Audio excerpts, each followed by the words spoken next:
ಎಲ್ಲರಿಗೂ ನಮಸ್ಕಾರ. V tutorials YouTube ಚಾನಲ್ಗೆ ಸ್ವಾಗತ. ಇಂದು ನಾವು ಸಾಮಾನ್ಯ ಜ್ಞಾನಕ್ಕೆ ಸಂಬಂಧಪಟ್ಟಂಥ ನದಿಗಳ ಬಗ್ಗೆ ಸಂಬಂಧಿಸಿದಂತೆ ಕೆಲವೊಂದಿಷ್ಟು ಪ್ರಶ್ನೆಗಳು ನೋಡೋಣ ಹಾಗೂ ಅದಕ್ಕೆ ಉತ್ತರವನ್ನು ಸಹ ನೋಡೋಣ.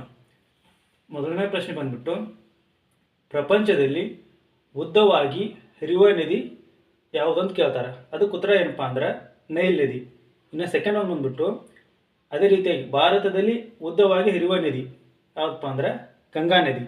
ಥರ್ಡ್ ಒನ್ ದಕ್ಷಿಣ ಭಾರತದಲ್ಲಿ ಉದ್ದವಾಗಿ ಹರಿಯುವ ನದಿ ಯಾವುದಪ್ಪ ಅಂದ್ರೆ ಗೋದಾವರಿ. ಇನ್ನು ಫೋರ್ತ್ ಒನ್ನು, ಕರ್ನಾಟಕದಲ್ಲಿ ಉದ್ದವಾಗಿ ಹರಿಯುವ ನದಿ ಯಾವುದಪ್ಪ ಅಂದ್ರೆ ಕೃಷ್ಣಾ ನದಿ. ಇನ್ನು ಅದೇ ರೀತಿಯಾಗಿ ಫಿಫ್ತ್ ಒನ್, ಕರ್ನಾಟಕದಲ್ಲಿ ಯಾವ ನದಿಯನ್ನು ಜೀವ ನದಿ ಅಂತೇಳಿ ಕರೀತಾರೆ. ಉತ್ತರವನ್ನು ನೀವೇನು ಮಾಡಪ್ಪ ಅಂದ್ರೆ ಕೆಳಗೆ ಕಾಮೆಂಟ್ ಮಾಡಿರಿ.